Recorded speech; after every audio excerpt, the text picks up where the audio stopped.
Bismillahirrahmanirrahim. Assalamualaikum warahmatullahi wabarakatuh. Selamat bertemu kembali anak-anakku. Alhamdulillah hari ini Bapak bisa ketemu kalian dalam bentuk video.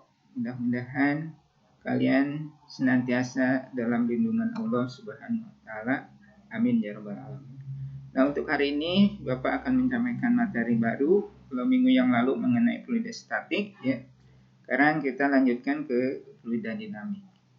Nah, sekarang mungkin ada sebuah pertanyaan, apa itu fluida dinamik? Ya, jadi fluida dinamik adalah fluida ya, dalam keadaan fluidanya sedang bergerak. Ya. Nah, contohnya misalnya bisa berupa air di sungai, ya, bisa angin, ya, atau air di laut. Nah, itu semuanya dalam keadaan bergerak, jadi bisa dinamakan fluida dinamik ya. Nah, untuk lebih jauh kita mempelajari fluida dinamik, maka kita harus dulu mengetahui konsep-konsep fluida dinamik. Tapi perlu diingat juga bahwa fluida dinamik yang akan kita pelajari itu adalah fluida dinamik yang stasioner atau streamline ya. Karena fluida dinamik itu sendiri ada dua ya. Ada yang namanya turbulen ya. Jadi arah geraknya itu berputar ya, turbulen ya. Ada juga fluida dinamik streamline ya atau stasioner ya. Mana arah gerak ya dari fluida itu sendiri memiliki aliran tertentu ya. Nah, apa saja mengenai konsep-konsep fluida yang dinamik yang perlu kita pelajari ya? Ya, pertama adalah di sini adalah yang namanya fluida ideal. Karena kalau kita bicara fluida yang sesungguhnya itu cukup rumit ya. Maka dibuatkanlah suatu pemisalan, suatu pendekatan ya kepada bentuk fluida yang sesungguhnya. Tapi dalam keadaan yang benar-benar sempurna ya, ideal ya. Nah, sempurna dalam hal apanya? Nah, dalam sifat-sifatnya ya. Jadi, fluida ideal itu memiliki sifat-sifat pertama ya, tidak kompresibel ya, tidak kompresibel. Artinya apa? Jadi, kalau ini anggap air yang sedang mengalir, ini punya lapisan-lapisan ya. Nah, sebetulnya lapisan yang bawah tentu akan mengalami tekanan lebih kuat ya dibanding dengan tekanan yang paling atas. Otomatis akan mempengaruhi volumenya. Nah, pada fluida ideal dianggap bahwa volume daripada fluida ini tidak dipengaruhi oleh tekanan ya. Jadi volumenya di mana-mana tetap sama ya, tidak dipengaruhi oleh tekanan baik yang di atas, lapisan atas maupun lapisan bawah. Artinya berarti ini juga bahwa kerapatannya juga akan sama ya. Yang kedua, alirannya stasioner. Apa stasioner? Artinya dia memiliki garis alir tertentu ya. Jadi tidak zigzag. Jadi dari sini lalu loncat ke sini tidak, tapi punya aliran tersendiri ya. Nah, lurus. Jadi tidak saling silang gitu ya. Nah, itu stasioner. Memiliki aliran tertentu. Kemudian sifat yang berikutnya fluida ideal adalah tidak mengalami gesekan ya.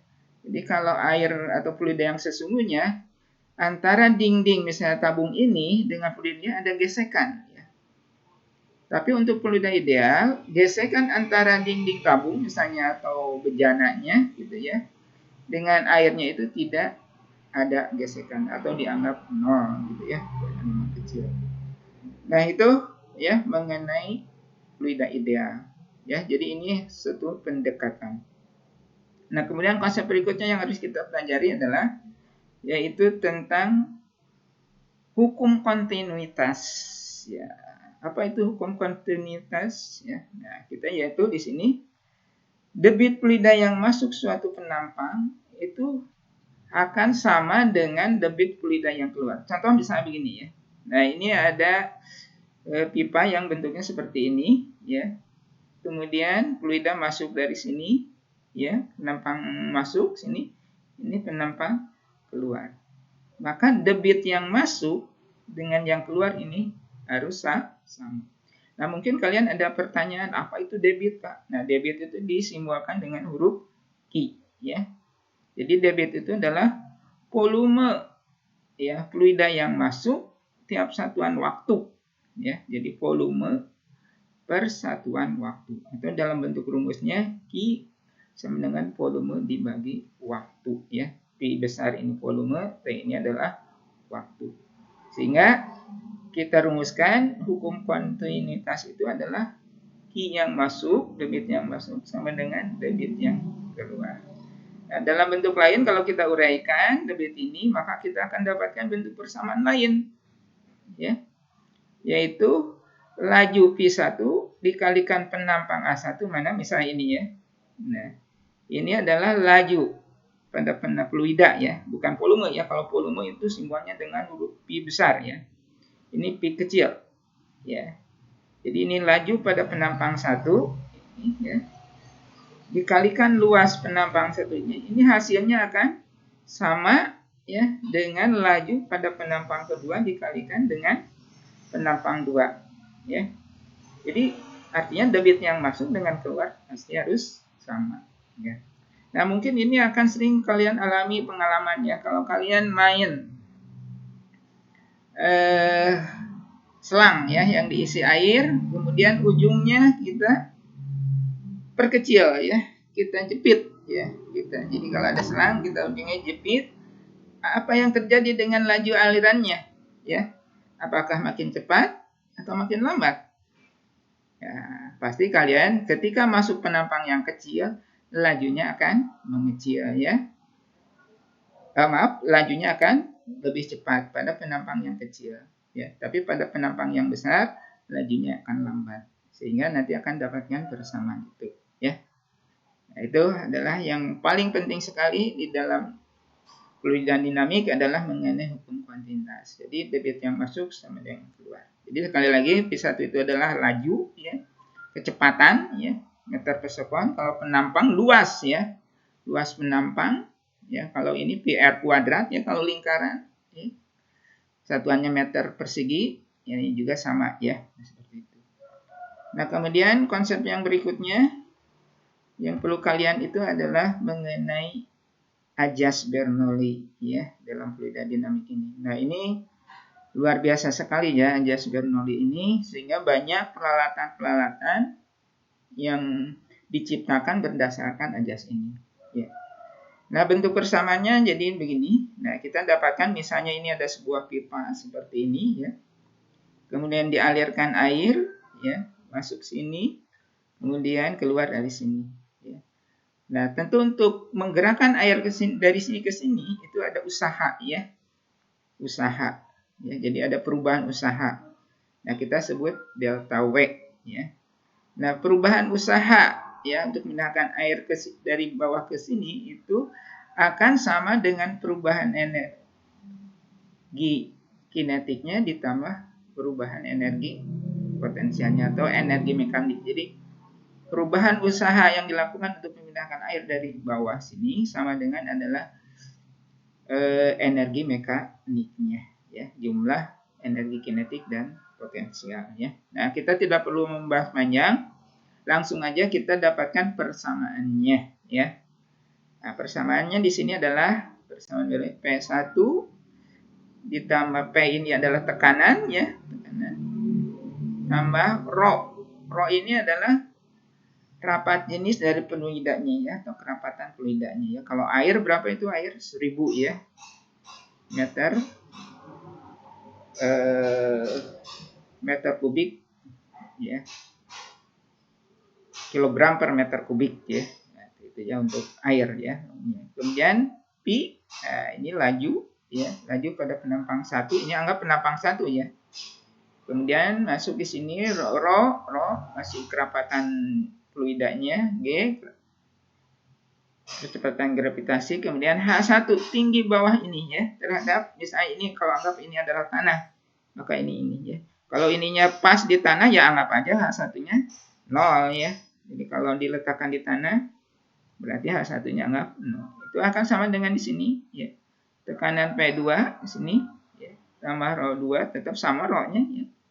P2 laju yang keluar ya, ditambah dengan H2. Nah, di sini ada H2 yaitu tinggi permukaan ya tabung kedua ya di atas itu terhadap tanah ya. Kita dapatkan persamaan ini. Yaitu ya. Jadi P1 ditambah setengah rho P1 ditambah rho GH1 sama dengan P2. P2 ditambah setengah rho P2 ditambah rho GH2. Ini adalah persamaan Bernoulli. Nah, banyak penerapannya, salah satunya adalah di sini pada prinsip kerja sayap pesawat ya. Kemudian semprotan nyamuk juga menggunakan konsep ini ya. Atau pompa air. Nah, pompa air juga menggunakan konsep ini. Kemudian ada lagi penturimeter, ya, alat mengukur kecepatan air. Ya, nanti kalian silakan dipelajari di materi yang Bapak nanti akan berikan. Ya. Nah, yang akan Bapak bahas di sini adalah mengenai penerapan hukum Bernoulli ini pada konsep sayap pesawat. Ya. Jadi bukan pada pesawatnya ya, sayap pesawatnya. Jadi orang membuat pesawat itu faktor yang terpenting di sini adalah sayap. Kalau kita salah membuat sayap, pesawat tidak bisa terbang ya, sekalipun mesinnya secanggih apapun ya. Ketika sayapnya tidak memenuhi ya ajas Bernoulli, mau tidak mau pesawat tidak akan. Nah, bagaimana Pak pesawat? Nah, jadi kalau kalian perhatikan, sayap pesawat itu kalau Bapak potong gitu ya, akan dapatkan penampang seperti ini. Jadi tidak lurus, tidak datar ya. Jadi bagian atasnya agak melengkung. Tujuannya untuk apa dibuat melengkung tidak datar gitu ya. Jadi kalau kalian nanti ke bandara coba ya pegang sayap pesawat ya seperti apa ya. Jadi seperti ini melengkung tidak. Jadi tujuannya apa? Supaya nanti aliran udara ya. Jadi kalau ini pesawat nanti bergerak ke sana, aliran udara di atas sayap itu akan bergerak lebih cepat ya dibanding dengan yang bagian bawah karena ini datar. Kok Pak bisa begitu? Ya. Nah, mungkin pengalaman kalian bisa terapkan kalau selang ya. Selang kalian pijit ya yang tadi itu ya, maka alirannya akan cepat. Karena kenapa mungkin cepat? Karena tadi mengalami hambatan ya. Ketika mengalami hambatan maka tekanan akan kuat ya. Karena di sini tekanannya di sini kan, lengkungan ini menjadikan tekanan sehingga udara akan bergerak lebih cepat. Ya, maksudnya seperti itu ya. Lalu coba kita terapkan pada persamaan Bernoulli ini ya. Nah, sayap bagian bawah kita sebut sayap 1, bagian atas kita 2 ya. Jadi pada bagian bawah itu ada tekanan pada sayap yaitu P1 ya. Pada bagian atas akan ada tekanan P2 ya. Nah, tinggi bagian bawah kita H1, tinggi bagian atas kita sebut dengan H2 ya. Kemudian aliran di atas I2, aliran di bawah I1 ya, seperti itu. Kita terapkan.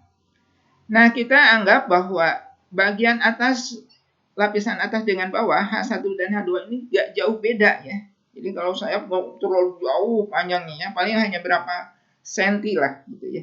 Jadi untuk H1 dan H2 untuk sayap pesawat ini dianggap sama. Jadi kalau diterapkan di sini, maka di sini H1 sama dengan H2, maka ini saling menghilangkan. Ya, jadi akan kita dapatkan apa? P1 ditambah yang ini ya, sama dengan P2 yang ini tambah ini. Ya. Nah, sekarang kita analisa. Tadi lebih besar P1 atau lebih besar P2? Jadi kan di atas lebih besar ya. Jadi laju di atas sayap adalah P2, lebih besar daripada di bawah sayap P1. Jadi yang ini lebih besar daripada yang ini, nih P1. Maka artinya apa? P2 dengan P1-nya. Kalau yang ini lebih besar, berarti ini akan mengecil ya. Yang ini mengecil, ini membesar karena hasilnya harus sama. Ya. Jadi kita dapatkan ketika di atas lajunya makin cepat, P2 lebih besar, maka tekanannya akan terbalik.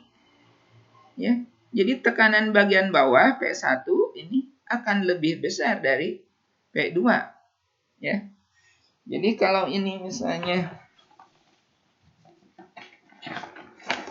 sayap ya, jadi bentuk sayap seperti itu ya, gitu. Ya. Jadi bagian bawah itu lebih kuat tekanannya dibanding dengan bagian atas V2. Maka apa yang terjadi? Sayap pesawat akan terdorong ke atas. Nah itu ya, jadi tujuan dari sayap pesawat dibuat seperti itu.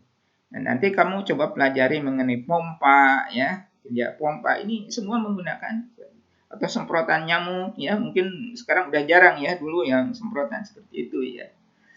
Pipa Venturi juga ya. Nah itu silahkan nanti kalian baca dan insya Allah nanti Bapak kirimkan juga materi pembelajarannya ya, termasuk juga tugas-tugasnya.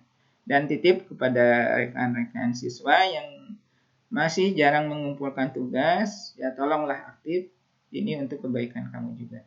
Barangkali itu saja penjelasan ringkas dari Bapak, mudah-mudahan ada manfaatnya. Wabillahi taufiq wal hidayah. Wassalamualaikum warahmatullahi wabarakatuh.